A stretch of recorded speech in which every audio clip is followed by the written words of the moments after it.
Hello friends, in this video we will talk about Ian McEwan, one of the writer of Postmodern Age. We are discussing the writers of Postmodern Age. Let's talk about Ian McEwan. He was born in 1948 and he was still living. And let's talk about his life. His full name is Ian Russell McEwan. तो इनका full name क्या है? Ian Russell McEwan and nickname is Ian McBray. Nickname is Ian McBray. तो आपको nickname full name सब writer के बारे में एटलीस्ट ये ज़रूर पता होना चाहिए. कई बार कंफ्यूज हो जाते हैं हम जब 4 ऑप्शंस देखते हैं, तो इसीलिए सारी राइटिंग्स के आपको ये भी राइटर्स के ये भी नाम याद रखने हैं. और इनके वर्क्स के बारे में बात करते हैं. The first work is the cement garden and it was published in 1978 and this is a Gothic horror. तो वो गॉथिक नॉवेल्स लिखते थे. उनके 2 जो है राइटिंग वो गॉथिक नॉवेल्स है. The cement garden is also one of the gothic novel and it talks about what happen to a family when the mother and father died. तो इसमें इन्होंने बताया है कि क्या होता है जब माँ बाप दोनों ही बच्चों के चले जाते हैं. मेन कैरेक्टर इसमें जैक है and 3 siblings who are alone in a gloomy house. तो 3 उसके भाई बहन है. तो ये 4 बच्चे हैं जिनके माता पिता की डेथ हो गई है और फादर की पहले डेथ हो जाती है. तो जो माँ की डेथ होती है तो ये दूसरों को बताते भी नहीं है कि इनकी मदर की भी डेथ हो गई है, ताकि दूसरे उन चीज़ का फ़ायदा ना उठा सके. तो ये इसकी स्टोरी है द सीमेंट गार्डन. ओके, तो आपको याद रखना है. वहीं पे अपनी माँ को दफना देते हैं और बताते भी नहीं है किसी को कि उनकी मदर भी अब दुनिया से चली गई है. और 4 बच्चे हैं. The main character is Jack. तो नेक्स्ट वर्क की तरफ चल रहे हैं. The enduring love famous writing है ये इयान मैकइवान की and it was published in 1997 में पब्लिश हुई थी enduring love and it is about a couple जो. तो ये किसके बारे में है? कपल जो एंड क्लैरिसा के बारे में. तो it is about a couple जो रोज एंड क्लैरिसा मिलन के बारे में है who are celebrating their marriage anniversary. तो वो अपनी बेचारे मैरिज एनिवर्सरी सेलिब्रेट कर रहे थे. On the day of the anniversary we get to know that there is a hot a balloon which is ripe. तो जिस दिन वो सेलिब्रेट कर रहे हैं तब उनको पता चलता है, दिखता है कि भाई एक हॉट एयर बलून है वो ख़राब हो चुका है and A 10-year boy is in the basket. और जो उसकी बास्केट होती है ना, बलून होता है, बलून के नीचे एक बास्केट बनी होती है. तो उस बास्केट के अंदर एक 10 साल का बच्चा है and his grandfather being dragged behind it. और उसके ग्रैंडफादर भी पीछे रह गए. Is about to die and that time. और जो बच्चा है वो मरने वाला ही है and at that time a doctor John Logan who is trying to protect the boy. एक डॉक्टर है, सारे लोग भाग के जाते हैं और ये बलून फट गया. तो ये भी जो है वो अपनी जो एनिवर्सरी सेलिब्रेट करा था वो भी छोड़ के भाग के जाके देखता है. और वहाँ पे डॉक्टर जो है जॉन लॉगन नाम का doctor who is trying to protect the boy, वो बच्चे को बचाने की कोशिश कर रहा है from getting killed and he died in that process. बच्चे को बचाते बचाते ये डॉक्टर खुद ही जो है मर जाता है, John logon. And the boy is rescued by the doctor. लेकिन बच्चा तो बच जाता है, बच्चे को डॉक्टर बचा लेता है and get killed and there is another person who is trying to rescue the boy and he is jade. तो डॉक्टर भी ट्राई कर रहा था और ये जेड भी ट्राई कर रहा था. उसमें डॉक्टर तो मर जाता है एंड जेड क्या है, जेड को एक सिंड्रोम हो जाता है. Jed suffers from a syndrome de Clerambault. तो ये एक बीमारी होती है किसको, जेड को. जो अनदर कैरेक्टर है जो उस बच्चे को बचाने की कोशिश कर रहा था, उसको क्या है, ये डी क्लैम्बोल्ट के नाम की एक बीमारी है. एंड इसका मतलब है means anybody has this syndrome. means anybody has this syndrome feels that someone is in love with him or her. तो ये जिसको भी बीमारी होती है वो ये सोचता है कि कोई ना कोई मुझसे प्यार करता है, is in love with him or her. तो वो फील करता है कि मैं किसी से करता हूँ या किसी से करता हूँ या करती हूँ, तो ऐसी फीलिंग आती है. And Z falls in love with the जो एंड जेड वांट्स जो एट एनी कॉस्ट. अरे ये बेचारा ये अपनी एनिवर्सरी बना रहा था और इसका खुद का ही दूसरा वो हो गया. तो जेड जो है वो किससे प्यार करने लग जाता है, जो को से प्यार करने लग जाता है. On the incident of hot air balloon जो एंड क्लैरिसा वॉज देयर. तो इंसिडेंट मैंने बताया ना, नीचे एनिवर्सरी बना रहे थे Clarissa and Joe, and after the death of the John Logan, they both went to meet John Logan wife Mrs. Logan. तो बेचारे उसके डॉक्टर की डेथ हो जाती है, तो ये दोनों सोचते हैं कि चलो बेचारे के घर पे तो जाके आते हैं, तो ये दोनों मिसिस लॉगन के घर जाते हैं. And when John meets Mrs Logan accuses Joe, तो उसके बाद में जो वो बेचारा जाता है डॉक्टर उसके घर पे, मिसिस लॉगन के घर पे, तो मिसिस लॉगन उसी को ही बुरा भला बोलने लग जाती है. That her husband has an affair because when the body of John logon was presented in front of Mrs logon. वो क्यों ऐसे बोलती है? क्योंकि जब बॉडी उसकी लाई गई मरने के बाद में, तो मिसिस लॉगन के सामने she find that there is a picnic bar, तो उसको एक पिकनिक बार वहाँ पे दिखाई देता है, एंड ए स्कार्फ भी दिखाई उसके पास है. And she thought that it is belong to the lover, और उसको लगता है कि ये स्कार्फ और ये पिकनिक बार जो है वो जॉन लॉगन जो उसका हस्बैंड है उसका किसी के साथ अफेयर था और उसका है, of John Logan. And later in the novel it is revealed that on the day of the accident a young woman has an affair with university lecturer. तो इसमें लास्ट में पता चलता है कि जो एक्सीडेंट वाले दिन एक यंग वुमेन है उसका अफेयर है यूनिवर्सिटी लेक्चरर के साथ. And the lecturer car broke down, और जो लेक्चरर है उसकी कार ख़राब हो जाती है. And mister logon gave them A ride, और मिस्टर लॉगन उनको अपनी गाड़ी में लिफ्ट देते हैं. एंड नॉवल जो है ये इसकी स्टोरी थी, इसके वजह से वो स्कार्फ रह जाता है, पिकनिक बार उसको मिल जाता है. एंड नॉवेल्स में एंड में क्या होता है? विथ जो telling story to Logan children, और लास्ट में जो है जो क्या कर रहा है? स्टोरी सुना रहा है जो लॉगन के बच्चे हैं. लॉगन तो मिस्टर लॉगन तो मर गए, मिसिस लॉगन है उनके बच्चे हैं ना, उनको स्टोरी सुना रहा है. इसमें there is 2 appendix in the novel. तो ये नॉवल में क्या है? 2 अपेंडिक्स लिखी गई है. अपेंडिक्स सेज दैट जो एंड क्लैरिसा से दे रिकनसाइल, और एक अपेंडिक्स में उन्होंने लिखा है कि जो एंड क्लैरिसा रिकनसाइल हो जाते हैं, मिल जाते हैं. एंड अपेंडिक्स 2 जो है सेज दैट, जो दूसरी अपेंडिक्स है उसमें लिखा है कि जेड इज़ अनक्योर्ड. तो जेड क्या है? वो ठीक नहीं होता, जो उसको सिंड्रोम हो गया था ना डी क्लैरमबोल्ट नाम का, कि भाई हाँ किसी के भी पैर में वो पड़ जाता है, तो is uncured and he is living in a psychiatric hospital. तो वो एक साइकेट्रिक हॉस्पिटल में रह रहा है.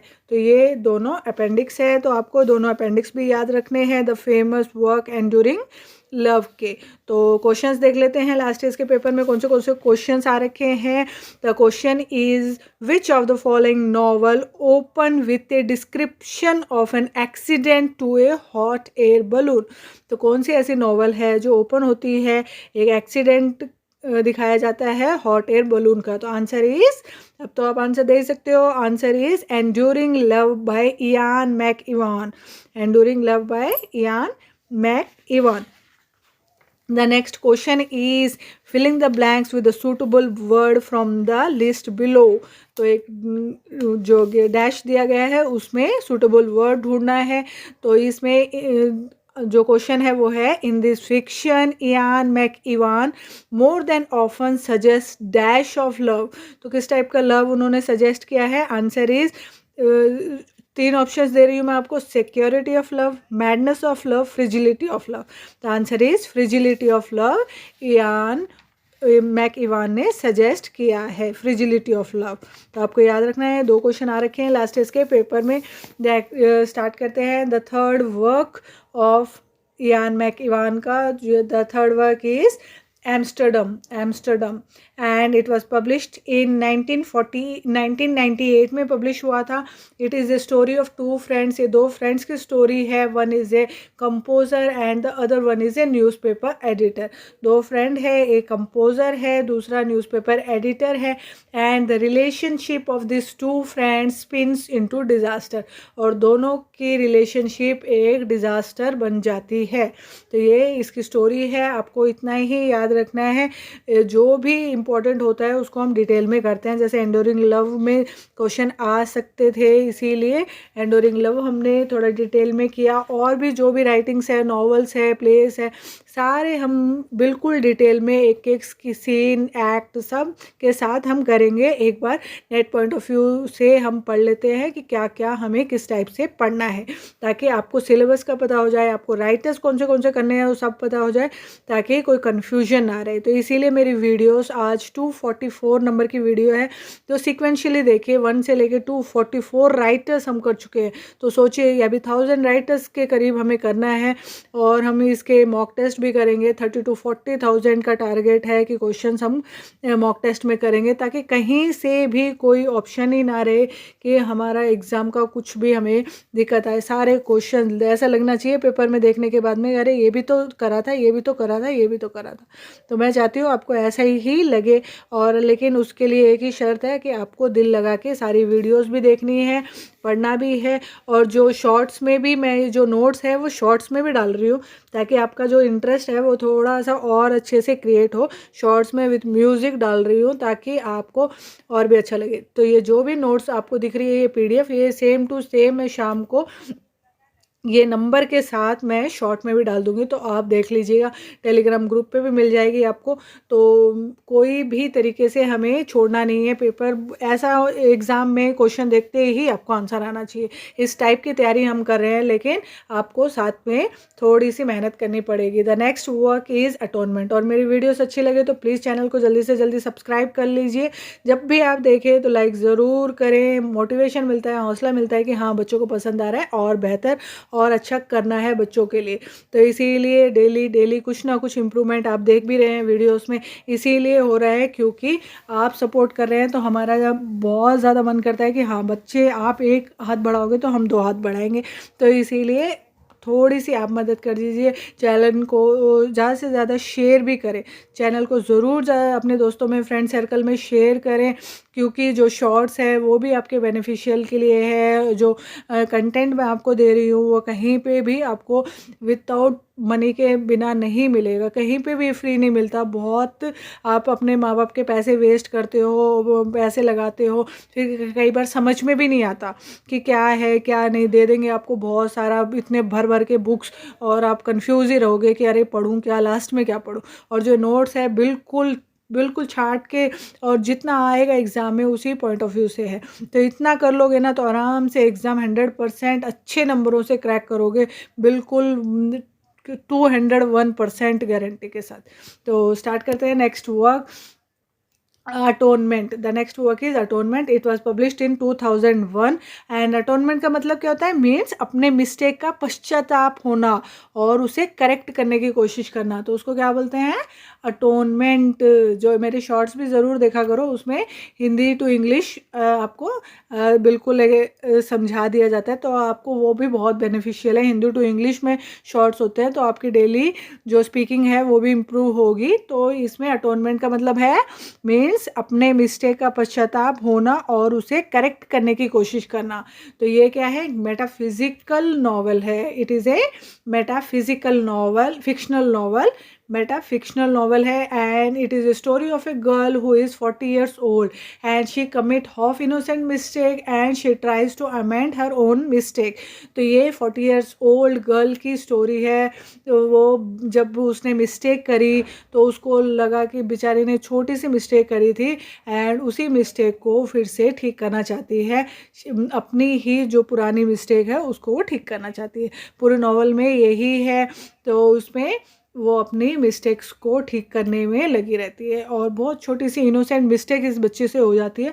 उसके बाद में ये अपनी मिस्टेक्स में अपना ठीक करने की कोशिश करती है। The next is Saturday. The next is Saturday. Saturday is written by Mac Ewan, the writer, and it was published in 2005. It was published in 2005 and it is a novel with span of 24 hours period और 1 day। तो ये novel सिर्फ कितने की है? एक ही दिन की नॉवल है। ओके, 1 डे की नॉवल। तो ये क्वेश्चन आपको मैं देती हूँ कि एक और नॉवल थी जो 1 डे की थी, वो आप बताइए कौन सी है? तो याद करो पिछले वीडियो में मैंने एक ऐसी नॉवल आपको पढ़ाई थी जो एक ही दिन की नॉवल थी। तो ये भी एक ही दिन की नॉवल है, Saturday. It is about a neurosurgeon who lives home early in in the morning to play squash. तो ये एक न्यूरोसर्जन की कहानी है जो अपने घर को सुबह जल्दी चला जाता है टू प्ले स्क्वैश खेलने के लिए। गेम है इन the morning he sees a burning aeroplane, और सुबह सुबह बर्निंग एरोप्लेन उसको दिखती है। अब मैक इवॉन को तो देखो कभी तो बलून दिख रहे हैं जलते हुए, वो कभी ये एरोप्लेन जलती हुई दिख रही है, तो ये बेचारे ऊपर से हर चीज़ें पटकते जा रहे हैं। तो नेक्स्ट इज ये क्या है, इनको स्क्वैश खेल रहे थे जब एक बर्निंग एरोप्लेन दिखती है। And the name of the neurosurgeon is Henry Perrone. The name of the neurosurgeon is Henry Perrone and his wife is Rosalind and his daughter Rosie. तो उसकी वाइफ का नाम क्या है, रोजालिंड है, एंड द डॉटर, उनकी बेटी का नाम है रोजी। His daughter coming from Paris, तो उसकी डॉटर कहाँ से आई है, पेरिस से आई है, टू विजिट हिम, अपने फादर से मिलने के लिए। एंड एक बैक्स्टर नाम का कैरेक्टर है, ask her to recite a poem and she recite Dover Beach by Matthew Arnold. तो ये बहुत इंपॉर्टेंट है, कई बार यही छोटी छोटी चीज़ें हम देखते नहीं है, पढ़ते नहीं है, एग्जाम में यही पूछ लेता है। तो कौन सा रिसाइट किया था पोएम, तो अभी याद रखना है आपको, डोवर विच मैथ्यू ऑर्नल्ड का जो है वो इन्होंने सुनाया था जब बैक्स्टर ने उनको उनके घर में आके उनको धमकाया, उनको मारने की कोशिश करी। And another character Baxter has Huntington disease, तो इसको क्या है, एक डिसीज़ का नाम है हंटिंगटन। तो ये इसको डिसीज़ हो रखी है, उसके वजह से इसका दिमाग ख़राब रहता है। तो डॉक्टर के साथ सुबह सुबह ना ये जो न्यूरोसर्जन है इसके साथ ये बैक्स्टर का ना एक्सीडेंट हो जाता है। तो इसके साथ 2-3 मस्टंडे और बैठे होते हैं, तो वो क्या करते हैं, इसको धमकाते हैं न्यूरोसर्जन को। उसके बाद में वो जैसे भी करके अपने न्यूरोसर्जन अपने घर पहुंच जाता है। तो ये बैक्स्टर क्या करता है, उसके घर पहुंच जाता है, घर पहुंच के उसको धमकाने की कोशिश करता है, और वहाँ पे जाके उसकी बेटी को बोलता है कि भैया तुम मेरे को तो एक पोएम सुनाओ। जब उसको पता चलता है कि वो बहुत अच्छा पोएट है, बहुत अच्छी पोएट है, तो वो उसको बोलता है। तो लास्ट में क्या होता है, 5 AM को जाके दूसरे दिन, मतलब संडे, उनका पूरा सैटरडे कब ख़त्म हुआ, 5 AM को जाके ख़त्म होता है दूसरे दिन, क्योंकि बारात में ये फिर जो न्यूरोसर्जन है ये इसको बैक्स्टर को ले जाते हैं, ले जाके इसका क्या करते हैं, जो इसको ये डिसीज़ है हंटिंगटन की डिसीज़, और इसको ठीक करते हैं, इसका ऑपरेशन करता है डॉक्टर। तो उसके बाद में 5 AM को जाके बेचारे का सैटरडे ख़त्म होता है, संडे शुरू होता है, फिर वो बेचारा 5 AM के बाद में अपने घर जाता है। तो ये स्टोरी है सैटरडे की। कल की वीडियो में हम करेंगे लॉरेंस डोरल। तो ये क्वेश्चन देख लेते हैं। क्वेश्चन आ रखा है, Ian McEwan Saturday span 1 day in the life of, किसका लाइफ के बारे में 1 डे था, answer is neurosurgeon living in London. Answer is neurosurgeon living in London, neurosurgeon की लाइफ के बारे में ये उन्होंने एक दिन हमें बताया था। तो कल के वीडियो में हम करेंगे लॉरेंस डोरल। तो इसके बाद में जो स्लाइड्स अपलोड होती है, तो स्लाइड्स को इग्नोर ना करें, एक एक स्लाइड्स को पॉज करके पढ़ना है। मैं स्पीड में लगा के रखती हूँ, लेकिन आपको एक एक स्लाइड को पॉज करना है, क्योंकि अभी मैंने पढ़ा दिया आपको। एक बार आप पढ़ लोगे सारी स्लाइड्स, एक बार आपने सुन लिया मेरी वीडियो को, एक बार आप पढ़ लोगे स्लाइड्स, तो आपको आपके कॉन्शियस माइंड में वो फिट हो जाएगा। जब भी आप कोई क्वेश्चंस देखोगे इस टाइप का, तो आपका ज़रूर माइंड हिट करेगा कि नहीं ये आंसर है, और करेक्ट आंसर आप कर पाओगे। तो इसीलिए मेरी रिक्वेस्ट है, स्लाइड्स को इग्नोर ना करें, बिल्कुल पॉज करके एक एक स्लाइड को ज़रूर पढ़ें। 17 to 18 स्लाइड्स होती है, सारी स्लाइड्स को पढ़ना है, ओके, इग्नोर नहीं करना है। तो thank you for watching. Please मेरे चैनल को लाइक शेयर एंड सब्सक्राइब कर लें, एंड कोई डाउट हो तो कमेंट करें, मोटिवेट करने के लिए भी ज़रूर कमेंट करें। Thank you for watching and have a great day.